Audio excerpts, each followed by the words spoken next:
जिस मनुष्य ने विधा को ग्रहण नहीं किया, उनका जीवन कुत्ते की उस पूंछ के समान है, जिससे न तो वो अपने गुप्त भागों को ढक सकता है, न ही काटने वाले मच्छर आदि कीटों को उड़ा सकता है।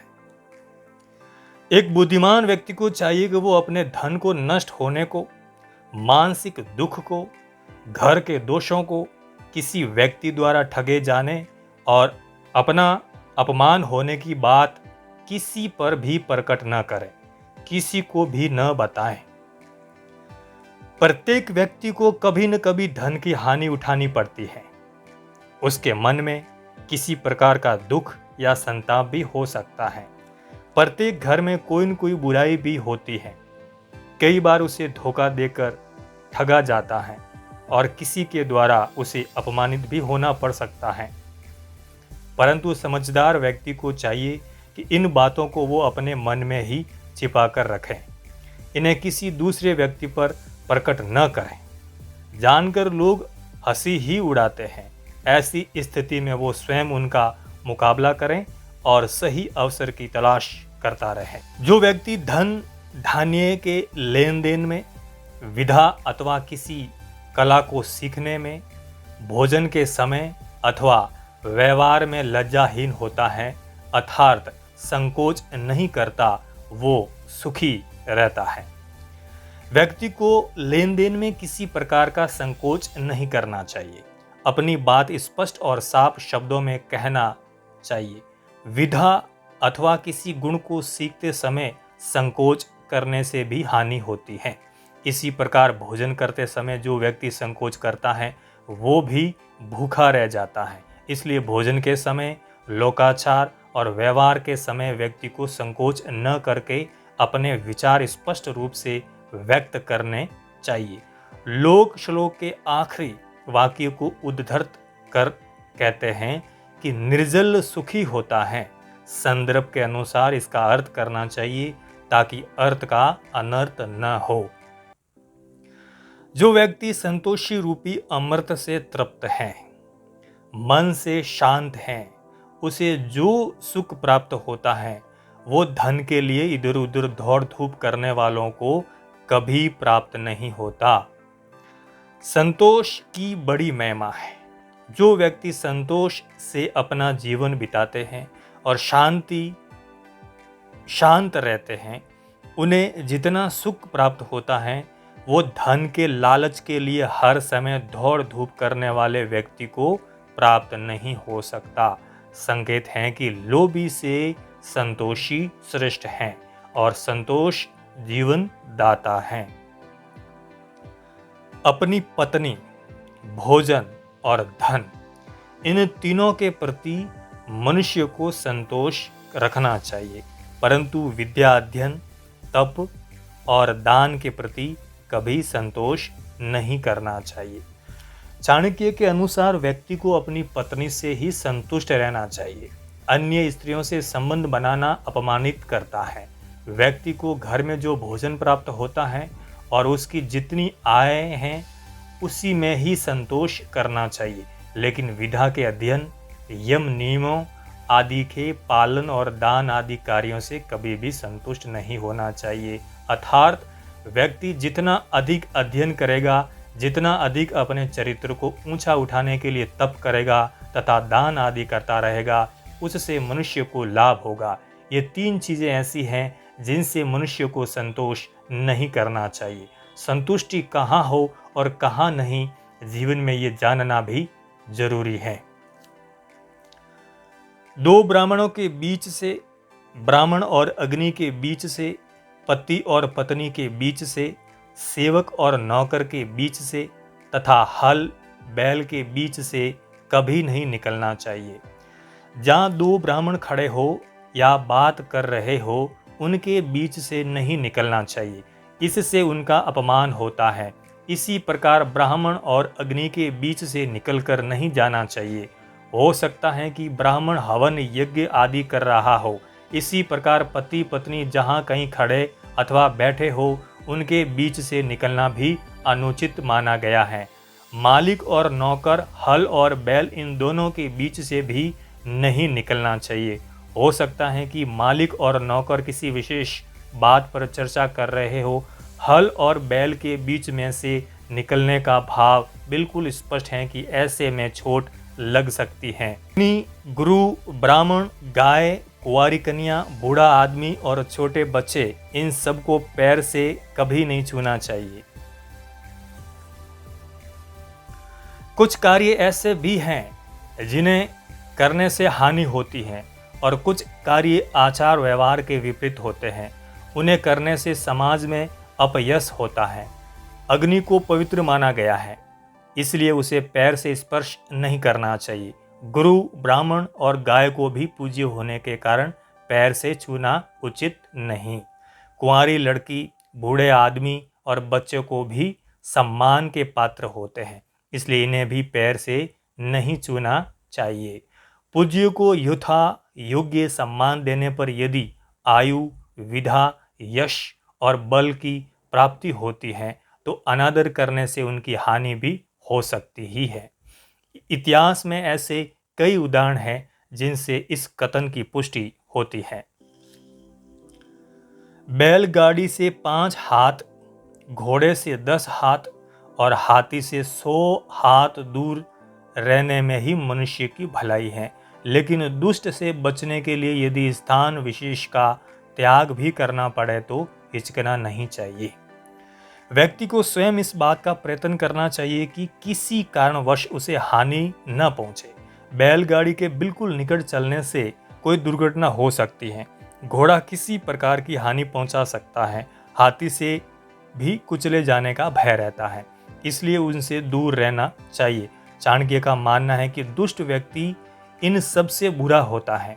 इन सब से बचने का यदि कोई उपाय न हो तो व्यक्ति को स्वयं वो स्थान विशेष त्याग देना चाहिए। हाथी को अंकुश से वश में किया जाता है। घोड़े को हाथ की थाप से सीधे रास्ते पर लगाया जाता है। सींग वाले पशुओं को डंडा मारकर सीधे रास्ते पर लाया जा सकता है, परंतु दुष्ट व्यक्ति को हाथ में पकड़ी हुई तलवार से मारा जाना चाहिए, क्योंकि वो वश में नहीं आता, उसे नष्ट ही करना होता है। ब्राह्मण भोजन से तृप्त हो जाता है। मोर बादलों के गर्जन पर सजन दूसरों को संपन्न और सुखी देखकर, परंतु दुष्ट दूसरों को विपत्ति में पड़ा देखकर प्रसन्न होते हैं। आचार्य चाणक्य ने यहाँ स्वभाव की ओर संकेत किया है। भोजन करके ब्राह्मण संतुष्ट होता है, क्योंकि उससे उसे खिलाने वाले को पुण्य की प्राप्ति होती है। बादलों को जल से भरा और प्रसन्नता के कारण गर्जना करता देखकर मयूर नृत्य करने लगता है। इसी तरह सज्जन दूसरों को सुखी देखकर हर्ष का अनुभव करते हैं, जबकि दुष्ट पर दुखी में सुखी होते हैं। आचार्य ने दुष्ट और सज्जन के स्वभाव के अंतर से ये बताना चाहा कि प्रत्येक को स्वयं में झांक कर देखना चाहिए कि वो दूसरों के सुख में सुख का अनुभव कर रहा है या उसे दूसरों के दुख पहुंचाने में या दुखी देखने में सुख की अनुभूति होती है। पहली स्थिति सज्जन की है और दूसरी दुष्ट व्यक्ति की। बलवान शत्रु को अनुकूल और दुर्जन शत्रु को प्रतिकूल व्यवहार द्वारा अपने वश में करें। इसी प्रकार अपने सम्मान बल वाले शत्रु को विनम्रता या बल द्वारा जो भी उस समय उपयुक्त हो अपने वश में करने का प्रयत्न करना चाहिए। चाणक्य का कहना है कि समय और स्थिति के अनुसार अपने शत्रु से व्यवहार करना चाहिए। यदि शत्रु बलवान है तो विनय पूर्वक उसे जीतने का प्रयत्न करना चाहिए अथवा अपने अनुकूल बनाने का प्रयत्न करना चाहिए। दुष्ट शत्रु के साथ प्रतिकूल व्यवहार करना चाहिए, क्योंकि सज्जनता पूर्वक किए गए व्यवहार को वो कमजोरी समझेगा, इसलिए उसके साथ ऐसा व्यवहार इस प्रकार किया जाना चाहिए ताकि उसकी दुष्टता पर अंकुश लगे। राजा का बल अथवा शक्ति उसकी भुजाओं का बल है। ब्राह्मण का बल उसका ज्ञान है और स्त्रियों का बल रूप और यौवन के साथ साथ उनका सुमधुर व्यवहार है। राजा के भुजबल से चाणक्य का भाव उसकी सशक्त सेना से है। जिस राजा की सेना सशक्त होगी वो देश की रक्षा कर सकेगा, परंतु इसके साथ साथ शारीरिक रूप से राजा को स्वयं भी बलवान होना चाहिए। वो सेना की प्रेरणा होता है। ब्राह्मण की शक्ति ईश्वर संबंधी ज्ञान है। स्त्रियों का बल रूप और यौवन के साथ साथ उनका मधुर व्यवहार है। इन दोनों का समन्वय यदि न हो तो स्त्री इतनी प्रभावशाली नहीं हो पाती जितनी कि उसमें संभावना है। मनुष्य को अत्यंत सरल और सीधा भी नहीं होना चाहिए। वन में जाकर देखो, सीधे वृक्ष काट दिए जाते हैं और टेढ़े मेढ़े गांठों वाले वृक्ष खड़े रहते हैं।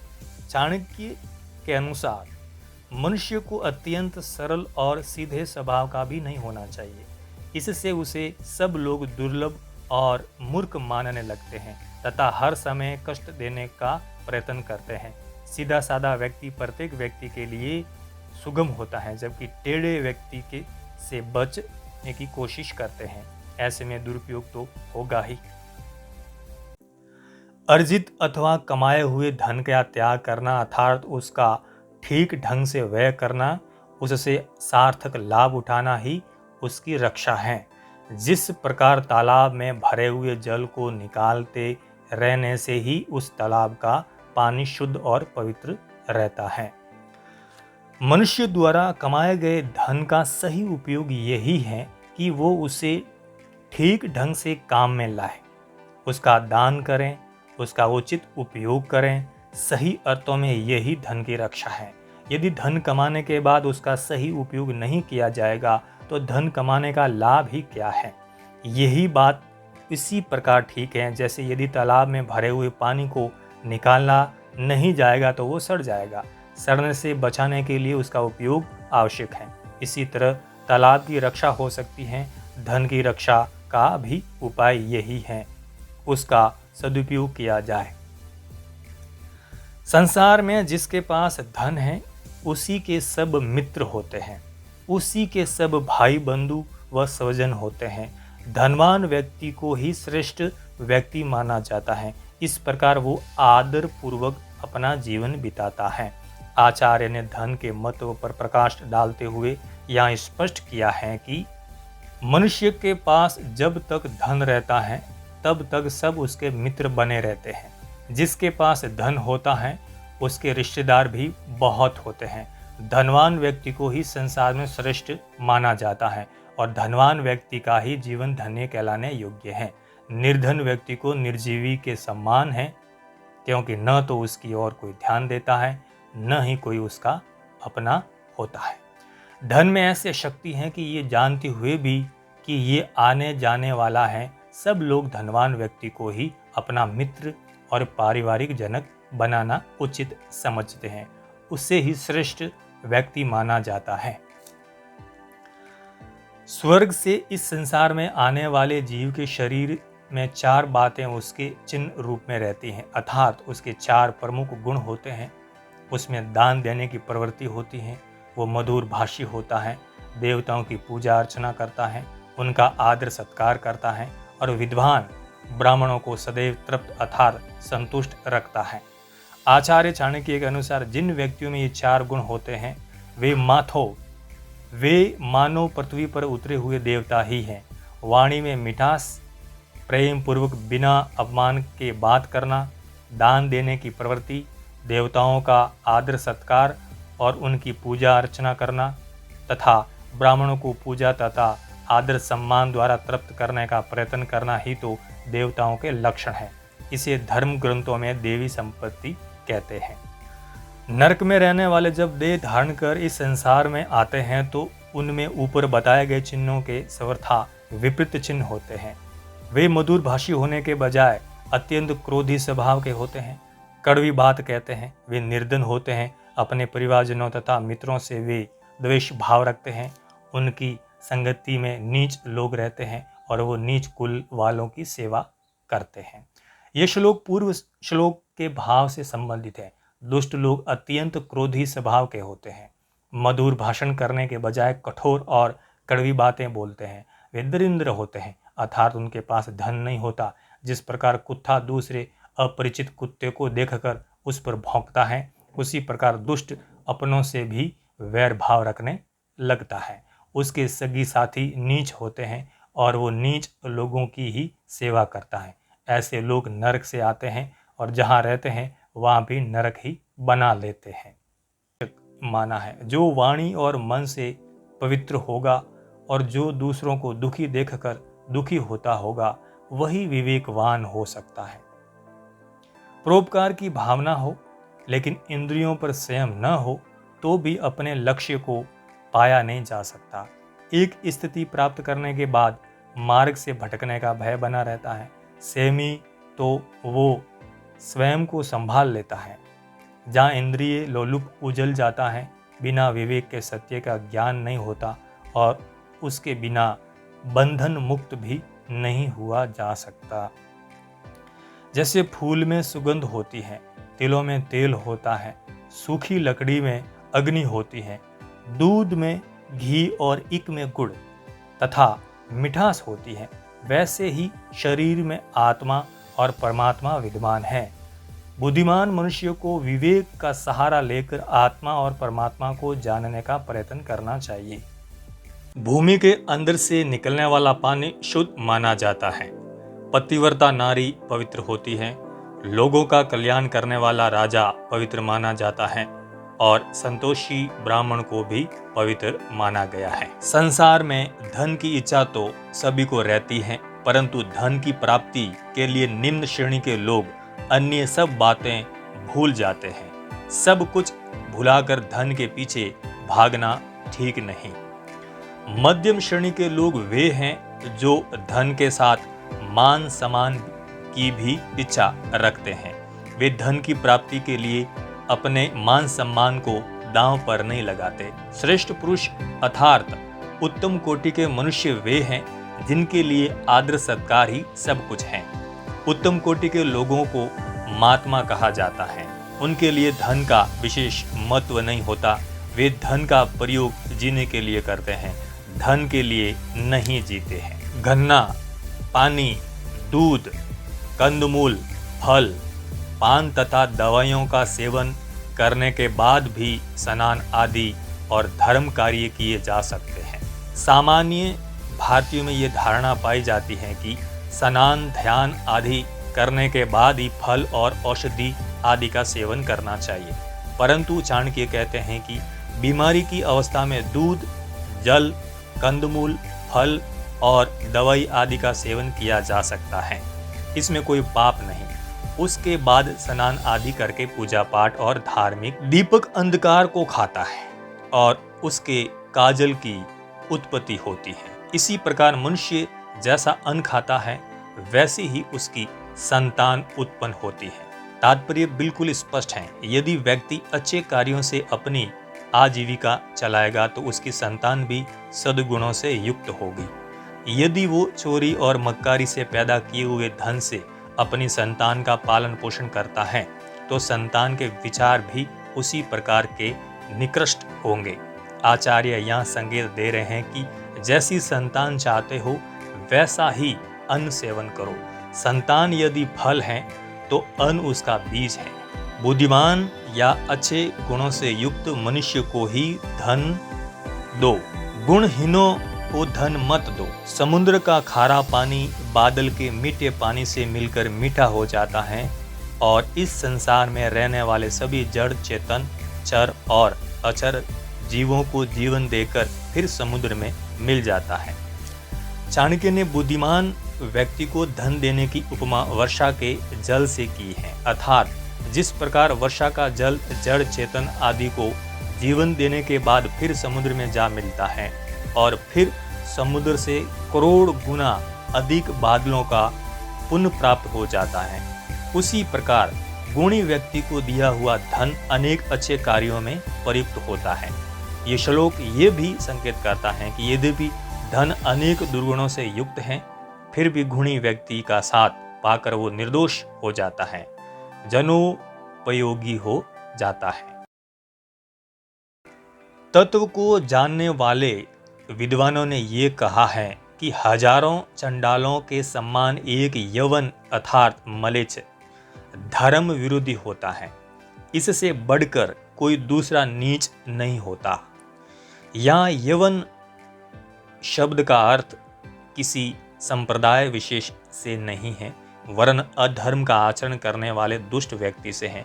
यदि इस शब्द का अर्थ समग्र रूप में लिया जाए तो वो है तन और मन से अशुद्ध अथवा अपवित्र रहने वाला। नीचे दिया गया श्लोक इसी बात की पुष्टि करता है। तेल की मालिश करने के बाद, चित्ता के धुओं के स्पर्श करने के बाद, स्त्री से संभोग करने के बाद, हजामत आदि करवाने के बाद मनुष्य जब तक स्नान नहीं कर लेता तब तक वो चंडाल अर्थात अशुद्ध होता है। अपच की स्थिति में जल पीना औषधि का काम देता है और भोजन के पच जाने पर जल पीने से शरीर का बल बढ़ता है। भोजन के बीच में जल पीना अमृत के समान है, परंतु भोजन के अंत में जल का सेवन विष के समान हानिकारक होता है।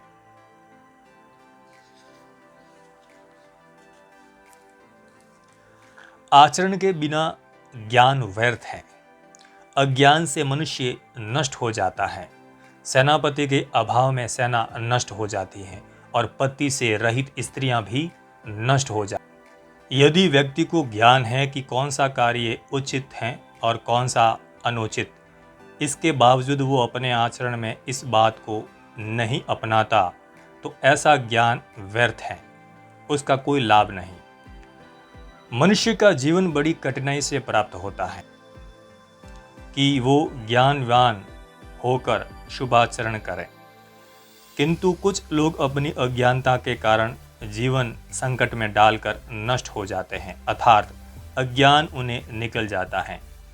इसी प्रकार सेनापति के बिना सेना व्यर्थ होती है और वो नष्ट हो जाती है।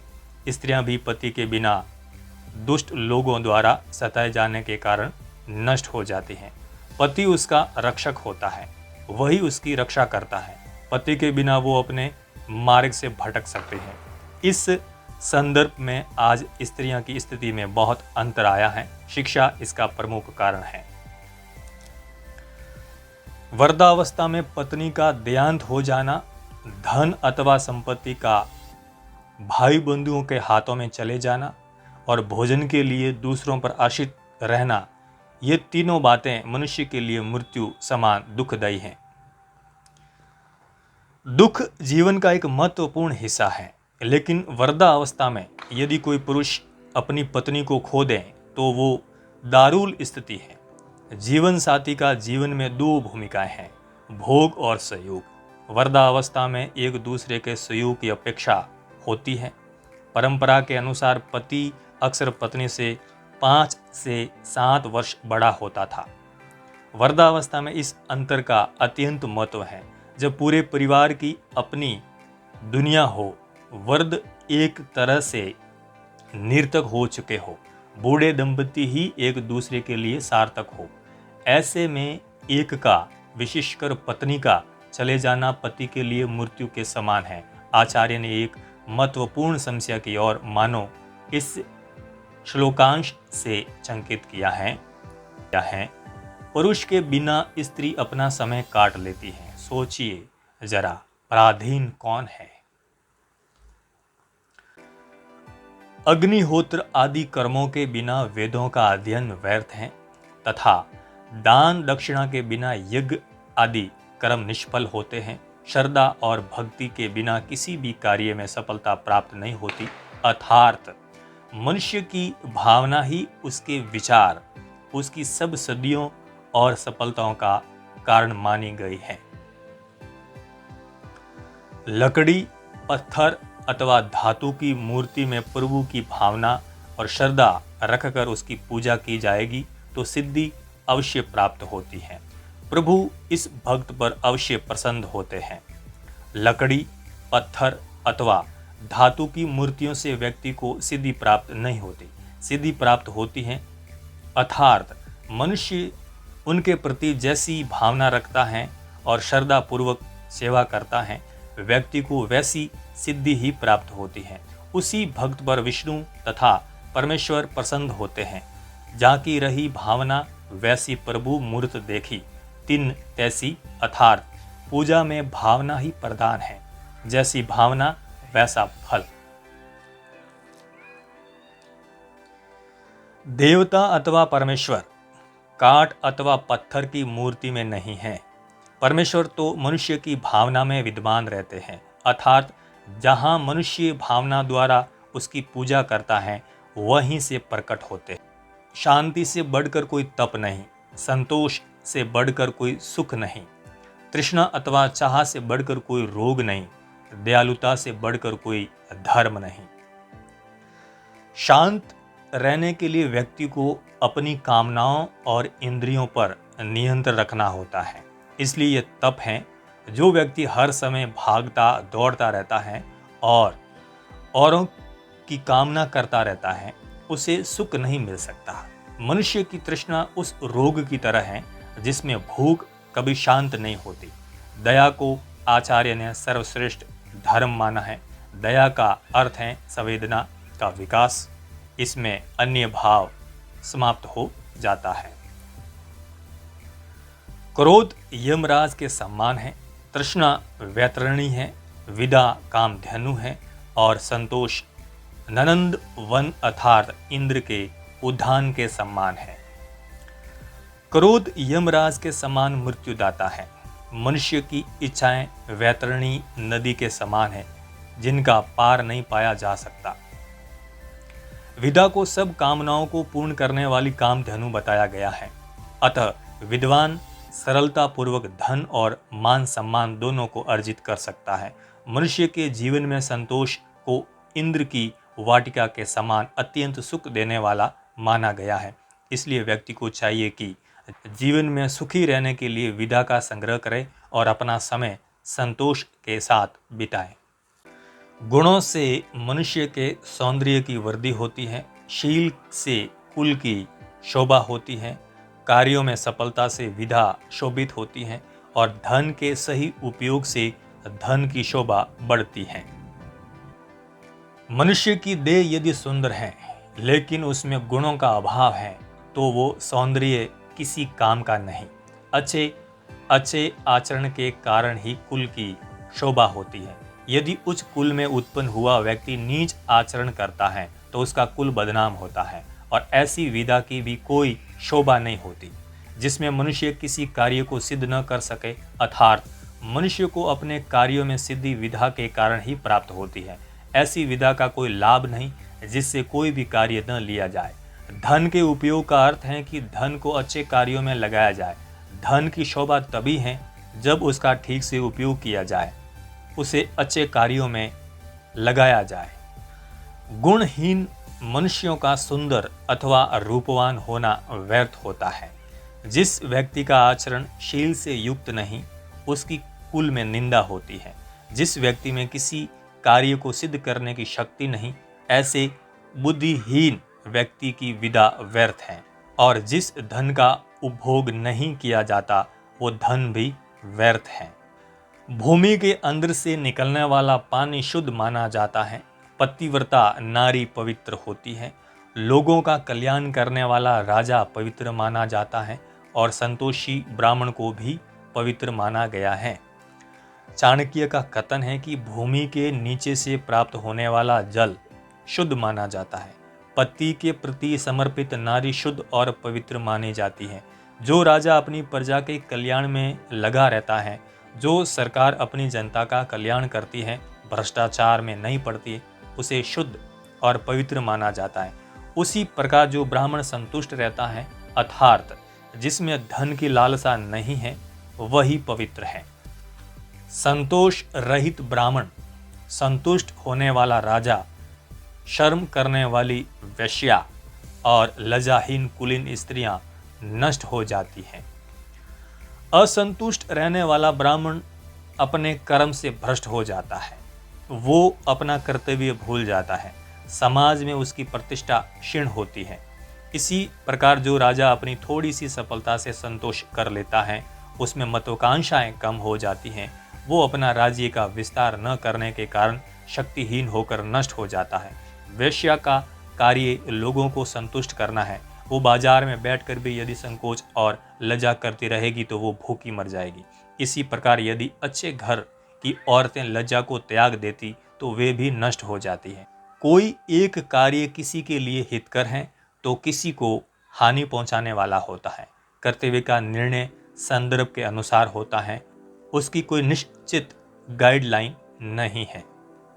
यदि कुल विदाहीन है तो उसके विशाल और बड़े होने से कोई लाभ नहीं। यदि बुरे कुल में उत्पन्न हुआ व्यक्ति विद्वान है तो देवता लोग भी उसकी पूजा करते हैं।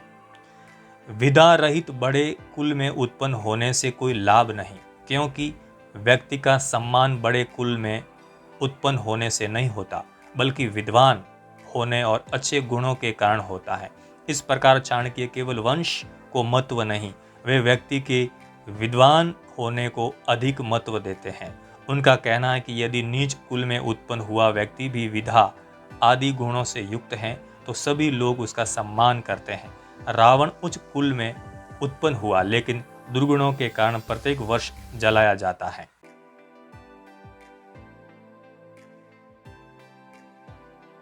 इस संसार में विद्वान की प्रशंसा होती है। विद्वान को ही आदर, सम्मान और धन धान्य की प्राप्ति होती है। प्रत्येक वस्तु की प्राप्ति विधा द्वारा ही होती है और विदा की सब जगह पूजा होती है। मांस खाने वाले, शराब पीने वाले, मूर्ख और निरक्षर मनुष्य रूपी पशुओं के भार से ये पृथ्वी पीड़ित और दुखी रहती है। मांस खाने वाले, शराब पीने वाले, मूर्ख और निरक्षर मनुष्य रूपी पशुओं के भार से ये पृथ्वी पीड़ित और दुखी रहती है। मांस खाने वाले और शराब पीने वाले व्यक्ति ये सोच भी नहीं पाते कि कौन सी वस्तु खाने योग्य है और कौन सी नहीं।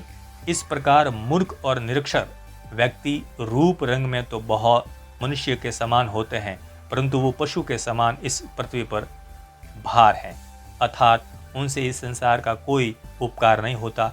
ऐसे लोगों को पशु कहना पशुओं का अपमान है। जो देश को अन्नहीन करता हो, जिसके यजमान दान भावना से रहित हो, ऐसा यज्ञ शत्रु सम्मान है।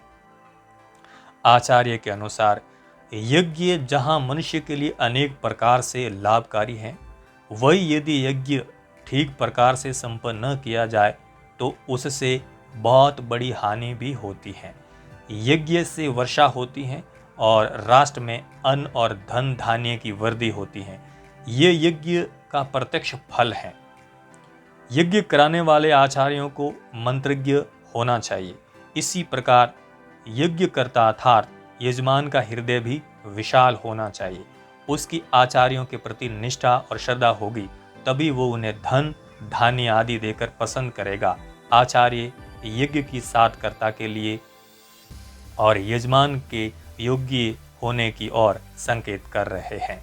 जो ब्राह्मण धन की प्राप्ति के विचार से वेदों का अध्ययन करते हैं और जो शूद्र अर्थात नीच मनुष्य का अन्न खाते हैं, वे विषहीन सांप के समान कुछ भी करने में असफल होते हैं। यदि तू मुक्ति चाहता है तो बुरे व्यसनों और बुरी आदतों को विष के समान समझकर उनका त्याग कर दें तथा क्षमा, सरलता, दया, पवित्रता और सत्य को अमृत के समान ग्रहण कर।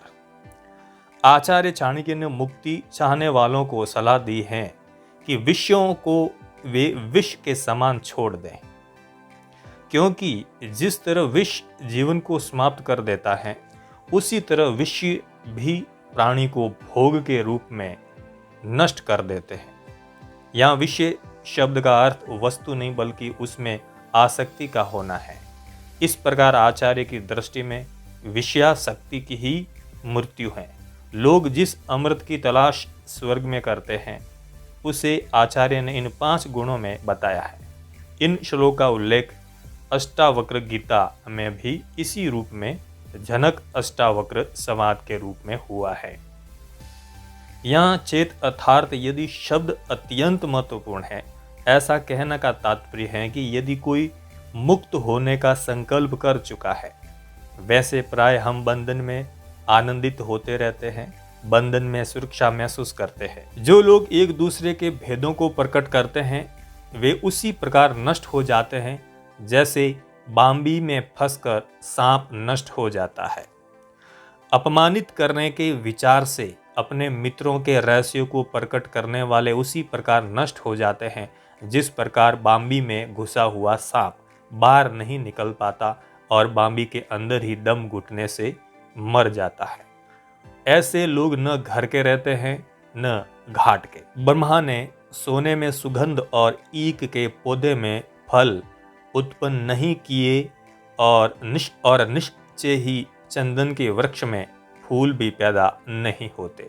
इसी तरह विद्वान व्यक्ति को अधिक धनी और राजा को अधिक लंबी आयु वाला नहीं बनाया। उससे ऐसा लगता है कि प्राचीन काल में प्रभु को बुद्धि देने वाला कोई नहीं था। श्रेष्ठ मनुष्य को प्रत्येक व्यक्ति चाहता है। यही चाह उसे उस वस्तु से दूर कराती है जिसे प्राप्त करने के लिए उसने कठोर श्रम किया है, क्योंकि उसमें भी उसे कमी नजर आने लगती है। ऐसे असमंजस की स्थिति को ही आचार्य ने यहाँ प्रस्तुत करने का प्रयास किया है। यदि सोने में सुगंध भी होती तो उनका मूल्य और भी बढ़ जाता। इस यदि के संदर्भ में ही लोगों की ओर से आचार्य यहाँ सृष्टि रचयिता को उल्हाना दे रहे हैं, उसकी बुद्धि को कोस रहे हैं। लेकिन यदि ऐसा हो जाता जैसे लोगों की चाह है तो वैसा न होने की कामना लोग करते। क्या ये सच नहीं है? सभी प्रकार की औषधियों में अमृत सबसे प्रमुख औषधि है। सुख देने वाला साधनों में भोजन सबसे प्रमुख है। मनुष्य की सभी इंद्रियों में आंखें सबसे प्रधान हैं, श्रेष्ठ हैं, तथा शरीर के सभी अंगों में मनुष्य का सिर सर्वश्रेष्ठ है। कुछ व्यक्तियों ने इस श्लोक में आए हुए अमृता शब्द का अर्थ गिलोय से किया है। गिलोय का उपयोग अनेक रोगों के लिए किया जाता है, परंतु मूल अर्थ अमृत ही उचित है, क्योंकि अमृत भी एक प्रकार की औषधि है और अमृत से सभी को जीवन प्राप्त होता है। मनुष्य के पास धन आदि सभी सुख के साधन हैं, परंतु जब तक वो भोजन नहीं करता तब तक उसे पूर्ण सुख प्राप्त नहीं होता। इसलिए भोजन को सब सुखों से प्रधान माना गया है। मनुष्य अनेक इंद्रियों से युक्त है। वो सुनता है, स्पर्श करता है, चखता है, अनुभूति करता है, परंतु यदि वो देख नहीं सकता तो उसे इंद्रियों से कोई पूर्ण सुख प्राप्त नहीं होता।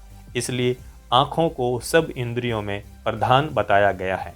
इसी प्रकार शरीर के सभी अंगों में मनुष्य का सिर प्रधान है, उसी को सभी अंगों में श्रेष्ठ माना गया है।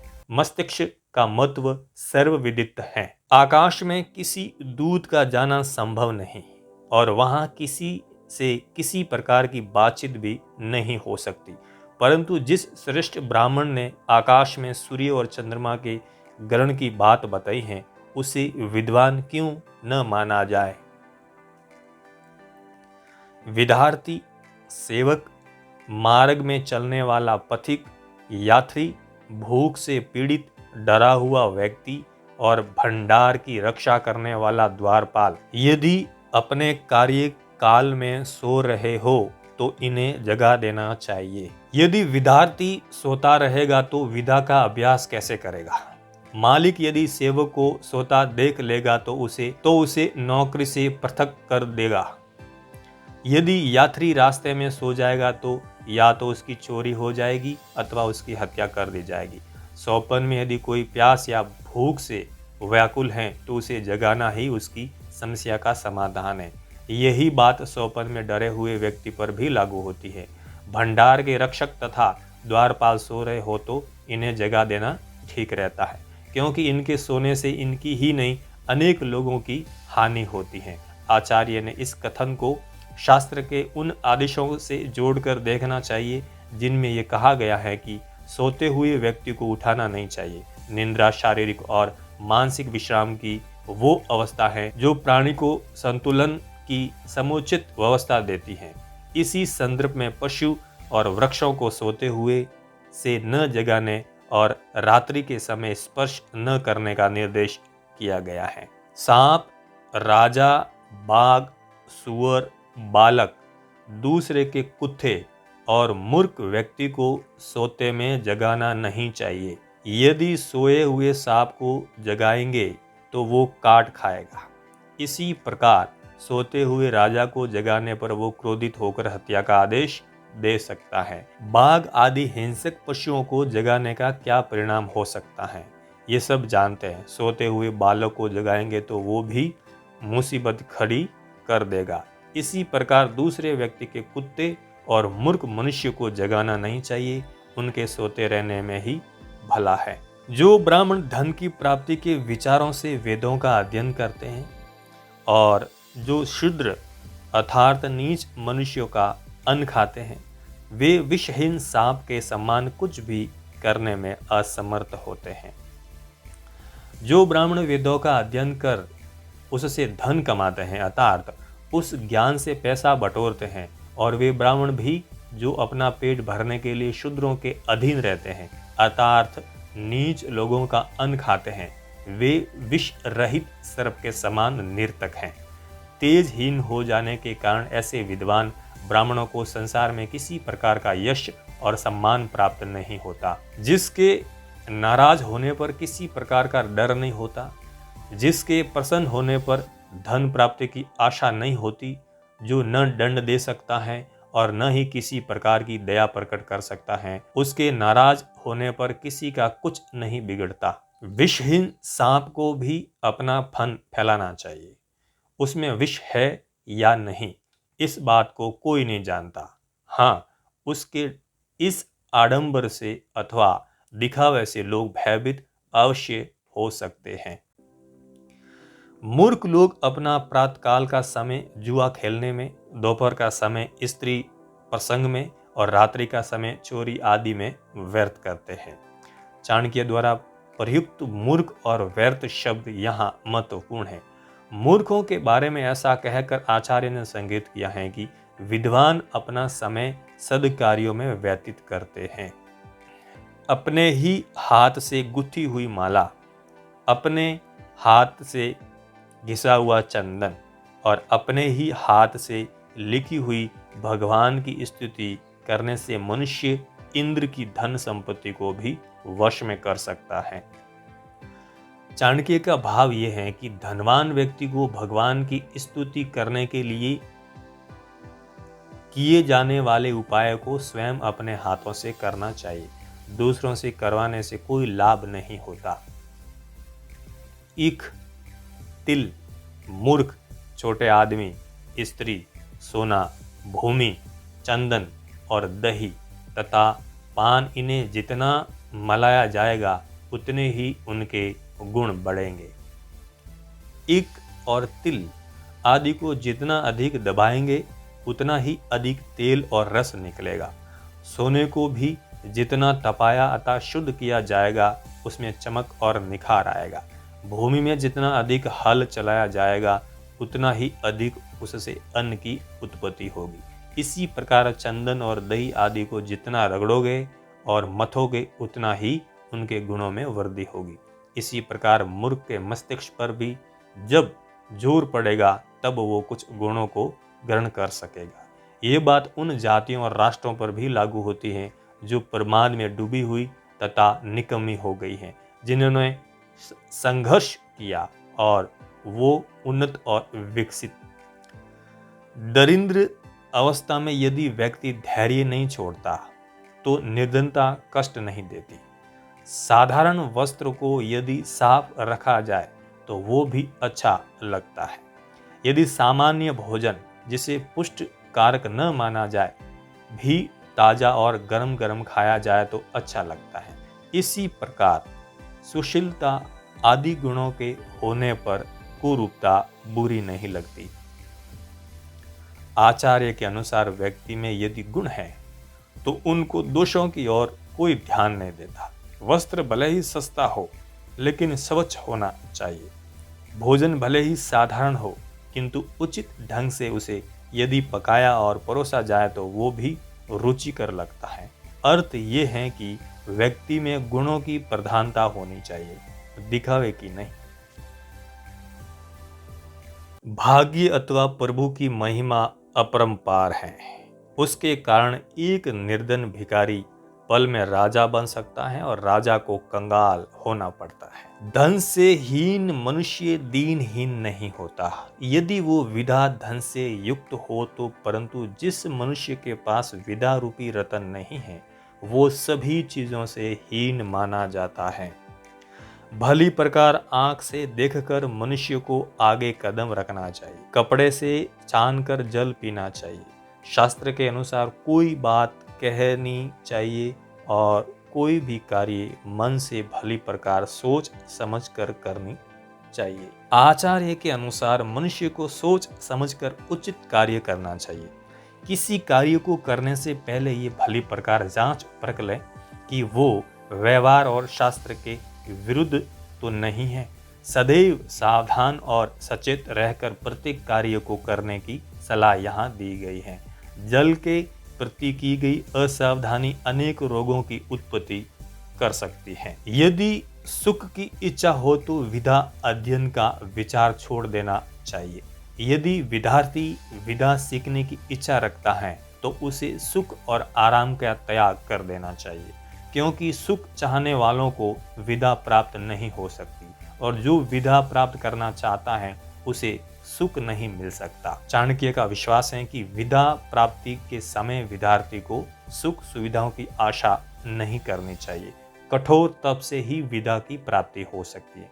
यदि विद्यार्थी विधा में पारंगत होना चाहता है तो उसे निरंतर अभ्यास करना पड़ता है, जो सुख से नहीं हो सकता। क्या कठिनता से मिलने वाली कोई भी वस्तु मूल्यवान नहीं होती? अतः विद्यार्थी को सुख की आशा ही छोड़ देनी चाहिए, अन्यथा उसे विधा प्राप्त नहीं हो सकती। भोग और ज्ञान परस्पर विरोधी हैं। कवि अपनी कल्पना से क्या नहीं देख सकते, अर्थात सभी कुछ देख सकते हैं, और स्त्रियां क्या नहीं कर सकती, वे सभी प्रकार की मनमानी कर सकती हैं। नशे में चूर व्यक्ति क्या नहीं बोल सकता, अर्थात कुछ भी बोल सकता है, और कौवा क्या नहीं खाता। आचार्य ने कवि शब्द का प्रयोग यहाँ ऋषि और कवि दोनों अर्थों में किया है। कहा जाता है, जहाँ न पहुंचे रवि वहां पहुंचे कवि, और ऋषि उसे कहते हैं जो मंत्रों का साक्षात्कार करता है। ऋषियों मंत्र दृष्टार। स्त्रियां अपने दुसाहस के कारण ऐसे कार्य कर सकती हैं जिन्हें करने से पूर्व पुरुष कई बार सोचेगा। नशे में चूर व्यक्ति के जो कुछ भी मन में आता है बक देता है, उस समय उसे भले बुरे का ज्ञान नहीं होता। इसी प्रकार कौवा भी अपने स्वभाव के कारण कहीं भी जा बैठता है। भाग्य की महिमा अपरंपार है, क्योंकि वो निर्धन अर्थात भिखारी को पल में राजा बना सकता है और राजा को कंगाल। इसी तरह भाग्य के ही कारण धनवान व्यक्ति निर्धन बन जाता है और निर्धन धनवान। मांगने वाला लोभी मनुष्य का शत्रु होता है। मूर्खों का शत्रु उन्हें सद उपदेश देने वाला होता है। व्यभिचारिणी स्त्रियों का शत्रु पति होता है और चोरों का शत्रु चंद्रमा। लोभी अथवा लालची व्यक्ति को अपना शत्रु मानता है, जो उससे किसी चीज को लेने की आशा रखता है अथवा कुछ मांगता है। मूर्खों को सदुपदेश देने वाला तथा उन्हें सन्मार्ग पर चलाने वाला उनका सबसे बड़ा शत्रु होता है, क्योंकि मूर्ख व्यक्ति की यही विशेषता होती है कि किसी की अच्छी बात को वो नहीं मानता और अपने कार्यों को ही सही ठहराता है। जो स्त्री व्यभिचारिणी है, पति उसे इस काम से रोकने का प्रयत्न करता है, इसलिए उसे वो अपना शत्रु मानते हैं। चोर उच्च के लोग रात्रि के समय अंधकार में अपना कार्य करते हैं। चांदनी रात में उनके लिए चोरी करना असंभव होता है, इसलिए चंद्रमा उनका सबसे बड़ा शत्रु होता है। इसी प्रकार जो किसी कार्य में रुकावट डालता है वही उसका शत्रु है। जिन मनुष्य के पास न विद्या है, न ही जिन्होंने किसी प्रकार का तप किया है, जिन्होंने न दान देने की प्रवृत्ति है, न ज्ञान है, दया और नम्रता आदि भी नहीं है, गुण और धर्माचरण भी भावना नहीं है, ऐसे मनुष्य पशु के रूप में इस संसार में विचरते हैं। धर्म ही मनुष्य को मनुष्य बनाता है। जिन व्यक्तियों में किसी प्रकार की भीतरी योग्यता नहीं, अर्थात जो अंदर से खोखले हैं, बुद्धिहीन हैं, ऐसे व्यक्तियों को किसी भी प्रकार का उपदेश देना उसी प्रकार व्यर्थ होता है जिस प्रकार मलयाचल पर्वत से आने वाले सुगंधित हवा के झोंके का बांस से स्पर्श। जिस व्यक्ति में किसी प्रकार की भीतरी योग्यता नहीं और जिसका हृदय भी साफ नहीं, उसमें बुरे विचार भरे हैं, उसे किसी भी प्रकार का उपदेश देना व्यर्थ है। उस पर उपदेश का कोई प्रभाव नहीं पड़ेगा। ऐसा होना उसी प्रकार व्यर्थ है जैसे चंदन वन से आने वाली सुगंधित वायु के स्पर्श से बांस में न तो सुगंध ही आती है और न ही वो चंदन बन पाता है। जिस व्यक्ति के पास अपनी बुद्धि नहीं, शास्त्र उसका क्या कर सकेगा। आंखों से रहित को दर्पण का कोई लाभ नहीं हो सकता। आचार्य का ये कथन संकेत करता है कि केवल बाहरी साधनों से कोई ज्ञानवान नहीं हो सकता। मनुष्य के भीतर निहित संस्कारों को ही बाहरी साधनों से उभारा और निखारा जा सकता है। खेत में बीज ही न हो तो खाद आदि देने से फसल नहीं उगती। कभी कभी तो उल्टा ही होता है। इच्छित फसल पाने के लिए किए गए उर्वरकों के प्रयोग से ऐसी हानिकारक फसल लहराने लगती है जिसकी किसी ने कभी कल्पना ही नहीं की होती। इस संसार में ऐसा कोई उपाय नहीं जिससे दुर्जन व्यक्ति को सजन बनाया जा सके। बिल्कुल उसी तरह जिस प्रकार गुद्दा को चाहे सैकड़ों प्रकार और सैकड़ों बार धोया जाए फिर भी वो श्रेष्ठ अंग नहीं बन सकती।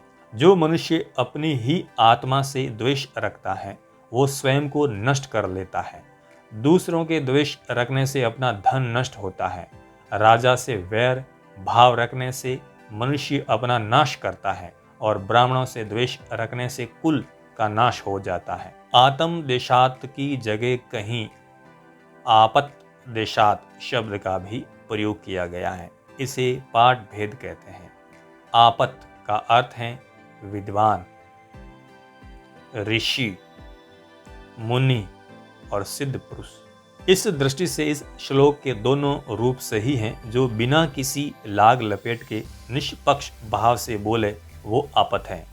आत्मा की आवाज और आपत वाक्य एक ही बात होते हैं, क्योंकि शास्त्रों में कहा गया है कि मनुष्य अपना ही सबसे बड़ा मित्र है और शत्रु भी। इसी प्रकार आपत अर्थात विद्वानों और सिद्ध पुरुषों के द्वेष रखने वाला व्यक्ति भी नष्ट हो जाता है। भले ही मनुष्य सिंह और बाघ आदि हिंसक जानवरों से युक्त वन में निवास करें, किसी पेड़ पर अपना घर बना ले, वृक्ष के पत्ते तथा फल खाकर तथा पानी पीकर गुजारा कर ले, तिनकों की शैया पर सो ले, फटे पुराने वृक्षों की छाल के कपड़े पहन ले, परंतु अपने भाई बंधुओं में धन से रहित अर्थात दरिंद्र बनकर जीवन न बिताए। इस श्लोक में ये बात भली प्रकार स्पष्ट होती है कि निर्धनता एक प्रकार का अभिशाप है। चाणक्य का मानना है कि व्यक्ति अन्य सभी प्रकार के कष्ट सहन कर सकता है, परंतु निर्धनता के कारण अपने सगे संबंधियों द्वारा किए जाने वाले अपमान को सह नहीं सकता। निर्धन को कौन अपना मानता है। ब्राह्मण एक वृक्ष के समान है और संध्या अर्थात प्रभु की उपासना और आराधना उसकी जड़ है। वेद उसकी शाखाएं हैं और धर्म कर्म उसके पत्ते हैं।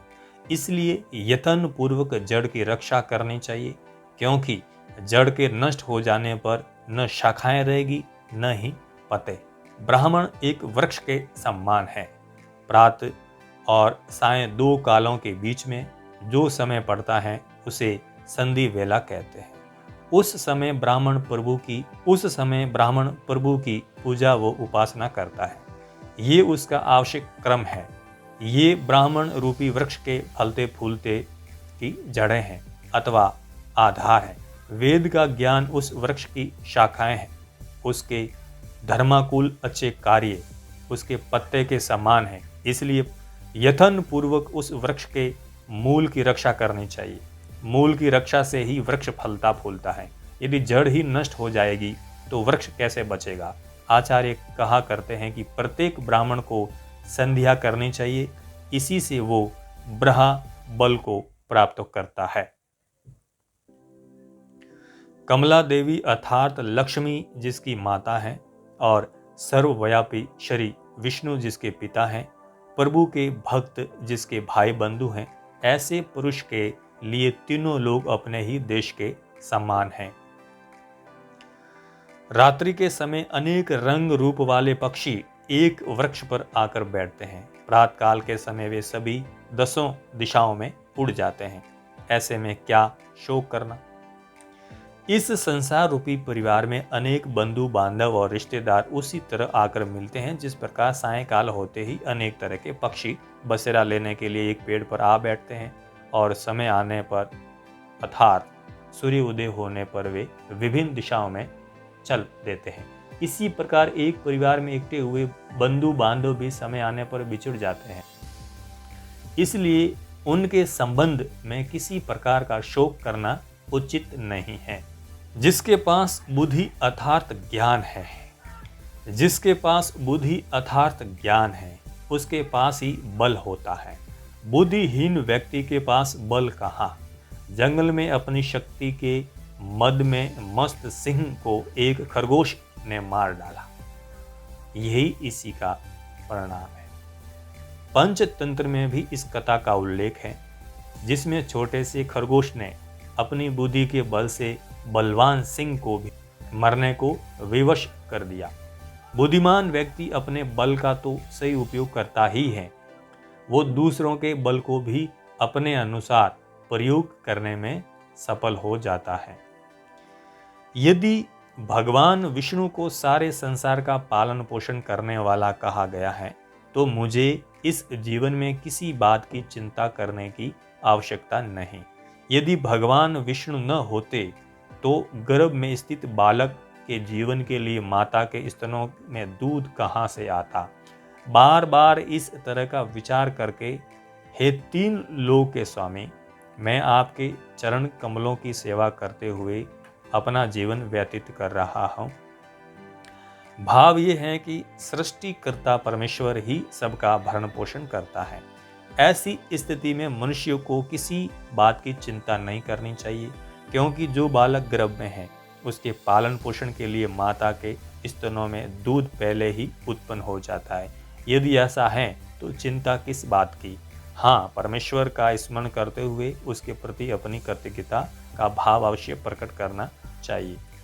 संस्कृत के अतिरिक्त मैं दूसरी भाषाओं का भी लोभी हूँ। जैसे स्वर्ग में विद्यमान देवताओं को अमृत की प्राप्ति के बाद भी स्वर्ग की अप्सराओं के होठों के रस का पान करने में रुचि रहती है। चाणक्य ने इस श्लोक में संस्कृत भाषा का विशेष आदर करते हुए ये संकेत दिया है कि अन्य भाषाओं को भी सीखना चाहिए। उनका मानना है कि यद्यपि संस्कृत में समस्त रसों का स्वाद है, लेकिन अन्य भाषाओं का स्वाद भी विद्वान को चखना चाहिए, क्योंकि उनका भी अपना एक स्वाद है। उसमें तत् संबंधी संस्कृति और चिंतन की झलक और खुशबू मिलती है। अन्न से 10 गुना अधिक शक्ति उसके आटे में है।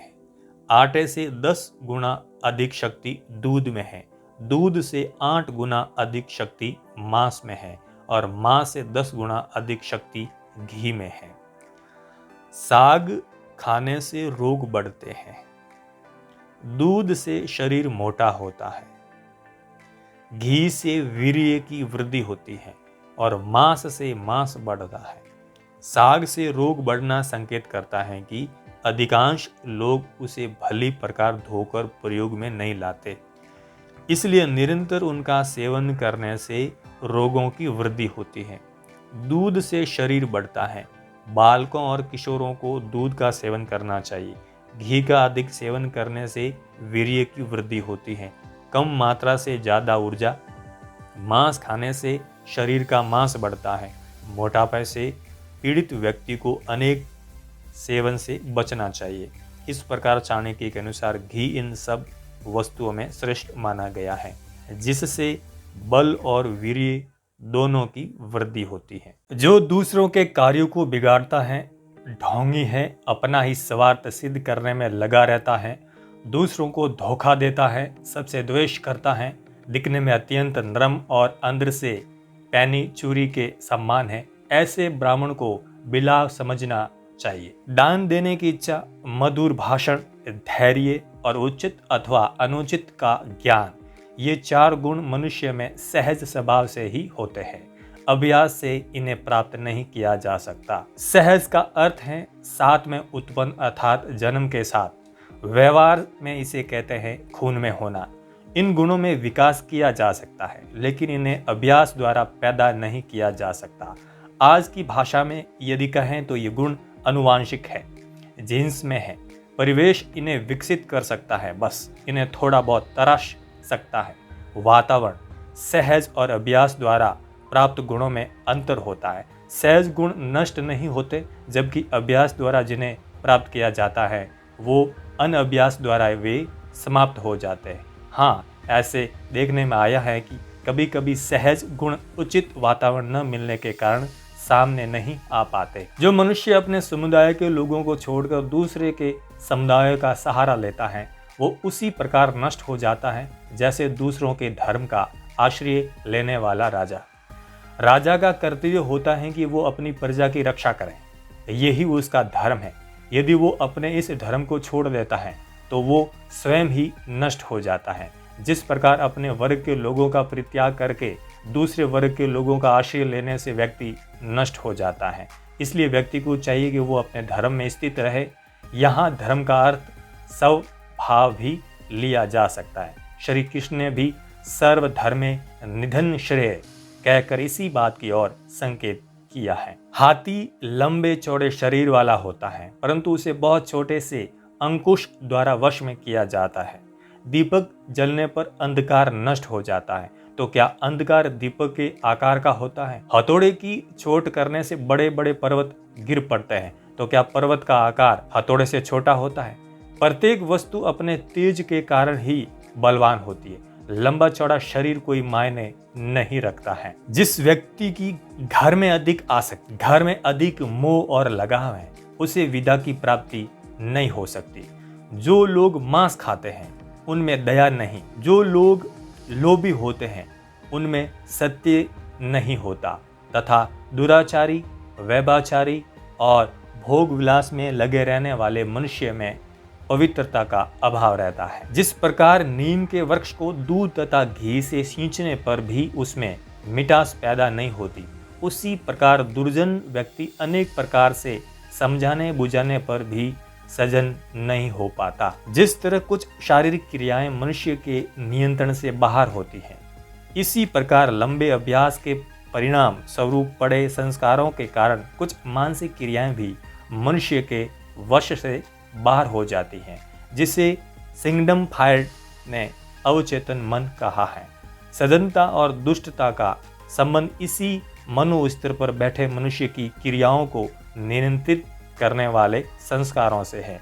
इसलिए जब तक वहां परिवर्तन न हो, किसी के मूल स्वभाव को बदलना अत्यंत कठिन होता है। जिस दुष्ट का अंतःकरण काम वासना आदि मलों से भरा हुआ है, ऐसा मनुष्य यदि सैकड़ों बार भी तीर्थ स्नान करें तो भी पवित्र नहीं हो सकता। बिल्कुल उसी तरह जिस प्रकार शराब रखने का बर्तन आग पर जलाने से भी शुद्ध नहीं हो सकता। जिस व्यक्ति के मन, विचार और अंतःकरण पवित्र नहीं, यदि वो सैकड़ों तीर्थों में भी स्नान क्यों न कर लें, वो पवित्र और निष्पाप नहीं हो सकता। पाप का संबंध शरीर से नहीं, अंतःकरण से है। जिसे किसी के गुणों की श्रेष्ठता का ज्ञान नहीं, वो सदा उनकी निंदा करता रहता है। उसके ऐसा करने से किसी को आश्चर्य नहीं होता। जैसे भीलनी हाथी के मस्तिष्क में उत्पन्न होने वाली गज मुक्ता को छोड़कर गुंगचिया की माला ही धारण करती है। जिसमें किसी की विशेषताओं अथवा गुणों को परखने का ज्ञान ही नहीं, वो उसकी कदर किस प्रकार करेगा। गुणों के महत्व को न जानने वाला व्यक्ति यदि उनकी उपेक्षा करता है अथवा निंदा करता है तो उससे किसी को भी आश्चर्य नहीं होना चाहिए। वो तो जंगल में रहने वाले उस भीलनी की तरह हैं जो हाथी के मस्तिष्क से उत्पन्न होने वाले मोतियों को छोड़कर गुंगचिया की माला धारण करती हैं। उसे इस बात का ज्ञान ही नहीं होता कि हाथी के मस्तिष्क में उत्पन्न होने वाले मोती कितने मूल्यवान होते हैं। गुणों का मूल्य गुण ही लगा पाता है। जो व्यक्ति पूरे वर्ष तक मौन रहकर चुपचाप भोजन करता है, वो 1 करोड़ वर्ष तक स्वर्ग में आदर सम्मान प्राप्त करता है। अर्थ है कि जो व्यक्ति अपने धर्म का पालन करते हुए सदाचार पूर्वक कर्म करता है और जो कुछ भी अर्जित करता है उससे संतुष्ट रहता है, उससे सभी देवी देवता प्रसन्न रहते हैं। अर्थात उसे किसी प्रकार के कष्टों का मुख नहीं देखना पड़ता, उसका सभी जगह सम्मान होता है। यहाँ मौन का अर्थ प्राप्त की सहज स्वीकृति है, चुप रहना नहीं। विद्यार्थी के लिए आवश्यक है कि वो काम, क्रोध, लोभ, स्वादिष्ट पदार्थों की इच्छा, श्रृंगार, खेल तमाशे, अधिक सोना और चापलूसी करना आदि इन 8 बातों का त्याग कर दे। जो बिना खेती की हुई भूमि से उत्पन्न होने वाले फल और कंदमूल आदि को खाकर निर्वाह करता है और सदा जंगल में रहकर ही प्रसन्न रहता है और जो प्रतिदिन श्रद्धा करता है, ऐसा ब्राह्मण ऋषि कहलाता है। ऐसे ब्राह्मण को ऋषि इसलिए कहा जाता है क्योंकि उसका जीवन सर्वथा प्रकृति के अनुकूल है। वो वन में बिना किसी प्रयत्न के उत्पन्न होने वाले फलों और कंदमूल आदि को खाकर अपना जीवन निर्वाह करता है। अन्न पैदा करने से होने वाले दोषों का भी उस पर प्रभाव नहीं होता। महर्षि कणाद के बारे में प्रचलित है कि वे फसल के कट जाने के कुछ दिन बाद पृथ्वी पर गिरे अन्न कणों को एकत्रित करके अपनी भूख को शांत किया करते थे। फसल कटने के कुछ दिन बाद इसलिए क्योंकि उस अन्न पर पक्षियों का अधिकार होता है। ऐसा व्यक्ति कभी सत्व गुण में स्थित हो ही नहीं सकता, दूसरों के अधिकारों को छीनने वाला हो, जिसे वन में रहना ही अच्छा लगता है, प्रतिदिन श्रद्धा आदि वैदिक अनुष्ठान कर जो अपने पितरों को तृप्त करता है, ऐसे ब्राह्मण को ही ऋषि कहा गया है। ऐसा जीवन सात्विक कहलाता है। एक समय भोजन करने से जो संतुष्ट है, जो नित्य अपने कर्तव्यों को पूरा करता रहता है, स्त्री का संग ऋतुकाल में केवल संतान की उत्पत्ति करने के लिए ही करता है, उपभोग के लिए नहीं, ऐसे ब्राह्मण को ही द्विज कहा जाता है। चाणक्य ने यहाँ प्रत्येक वर्ण के लोगों का कर्तव्य बताने का प्रयत्न किया है। यदि प्रत्येक वर्ण का व्यक्ति अपने कर्तव्यों का भली प्रकार पालन करता रहे तो देश में शांति और सुख बना रहे। जब लोग अपना कर्तव्य भूलकर गलत आचरण करने लगते हैं, अंधकार चेष्टा करते हैं, तो दुराचार के साथ साथ समाज में अशांति भी फैलती है। सदा सांसारिक कार्यों में संलग्न, पशुओं के पालन, व्यापार और खेती आदि करने वाले ब्राह्मण को वैश्य कहा जाता है। जो ब्राह्मण वृक्षों की लाख, तेल, नील, कप आदि रंगने का, शहद, घी, शराब, मांस आदि चीजों का व्यापार करता है, उसे शूद्र कहते हैं। यहाँ स्पष्ट है कि चाणक्य जन्म से किसी को उच्च कुल का अथवा ब्राह्मण नहीं मानते। वे कर्म के अनुसार ही वर्णों के विभाजन में विश्वास रखते हैं। ऐसी स्थिति में कर्म के परिवर्तन से उसकी वर्ण जाति की संभावना को खुला रखा जा सकता है, लेकिन सामाजिक स्तर पर ऐसा हो पाना उतना आसान नहीं है, क्योंकि पूर्व स्थिति में बनाए गए संबंधों को तोड़ पाना या उन्हें निभाने में आने वाली कठिनाइयों का व्यवहारिक हल ढूंढ पाने में अक्सर चूक हो जाती है। इसे कैसे आसान और सहज बनाया जाए, ये अपने आप में एक विचारणीय विषय है। जो दूसरों के कार्यों को बिगाड़ता है, ढोंगी है, अपना ही स्वार्थ सिद्ध करने में लगा रहता है, दूसरों को धोखा देता है, सबसे द्वेष करता है, ऊपर से देखने में अत्यंत नरम और अंदर से पैनी चूरी के समान है, ऐसे ब्राह्मण को बिलवाव कहा गया है। जिस व्यक्ति का ध्यान सदा दूसरे के कार्य बिगाड़ने में लगा रहता है, जो सदा ही अपने स्वार्थ की सीधी में लगा रहता है, लोगों को धोखा देता है, किसी कारण के ही उनसे शत्रुता रखता है, जो ऊपर से कोमल और अंदर से क्रूर है, उस ब्राह्मण को बिलाव के समान निकृष्ट पशु माना गया है। जो ब्राह्मण पानी के स्थानों, बावड़ी, कुआं, तालाब, बाग, बगीचों और मंदिरों में तोड़ फोड़ करने में किसी प्रकार का भय न अनुभव करते हो उन्हें मलेच्छ कहा जाता है। पीने के जल वाले स्थानों, उद्यानों और मंदिरों आदि के निर्माण का धर्म ग्रंथों में अत्यंत महत्व है। ऐसे कार्य करना बताता है कि उन्हें करने वाला केवल अपने बारे में ही नहीं, औरों के बारे में भी सोचता है। जो अपने श्रेष्ठ दूसरों को माने, जन हित के चिंतन में लीन रहे, वही ब्राह्मण है। परोपकारी की भावना ही ब्राह्मण की परिचारिका है, और जो इन्हें नष्ट करने वाला हो, करुणावहीन और क्रूर हो, वो ब्राह्मण कैसे हो सकता है? ऐसे व्यक्ति को तो तुच्छ या मलिच्छ ही कहना चाहिए। जो देवताओं और गुरु के धन को चुरा लेता है, दूसरों की स्त्रियों के साथ सहवास करता है और जो सभी तरह के प्राणियों के साथ अपना जीवन गुजार लेता है, उस ब्राह्मण को चंडाल कहा जाता है। शहद का संग्रह करने में आदर्श मधुमक्खियों को भी पश्चाताप करना पड़ता है, क्योंकि शहद का दान न करने से शहद नष्ट हो जाता है। इसी प्रकार कुछ लोग धन का दान नहीं करते हैं और जब वो नष्ट होने लगता है तो पश्चाताप करते हैं, जबकि कुछ लोग अपने धन का दान के रूप में उचित प्रयोग करते रहते हैं। राजा बलि, कर्ण और विक्रमादित्य दान करने के कारण ही आज तक समाज में सम्मान के पात्र हैं। आचार्य चाणक्य ने इस श्लोक में दान का महात्म्य बताया है। आम लोगों की धारणा है कि दान देकर वे लोगों पर उपकार करते हैं। ये प्रथम दृष्टि में सही भी है, लेकिन यथार्थ इससे हटकर है। यदि दान न किया जाए तो क्या होगा? आचार्य के अनुसार इसका उत्तर है धन का विनाश। त्याग से दी गई वस्तु नष्ट नहीं होती बल्कि बढ़ती है, जबकि संकोच से वो सड़ गल जाती है, नष्ट हो जाती है। इस नियम के अनुसार दान द्वारा दानकर्ता अपने धन की वृद्धि का मार्ग प्रशस्त करता है। इतना ही नहीं, ऐसा करने से उसके यश में भी वृद्धि होती है। इससे श्रेष्ठ सौदा और क्या हो सकता है? दान को अक्सर लोग धन से जोड़कर देखते हैं। वास्तविकता ऐसी नहीं है। अन्न का दान, विद्या का दान, स्वास्थ्य का दान आदि अन्य भी दान के रूप हैं। सज्जन व्यक्तियों का धन सदा दान करने के लिए ही होता है। वे कभी उसका संचय नहीं करते, क्योंकि दान करने के कारण ही दानवीर कर्ण, महाराज बलि और विक्रमादित्य का यश आज भी संसार में फैला हुआ है। चाणक्य ने वर्णों के अनुसार कर्मों की व्याख्या की है और ये स्पष्ट किया है कि व्यक्ति अपने कुछ गुणों के कारण ही सदा याद किया जाता है।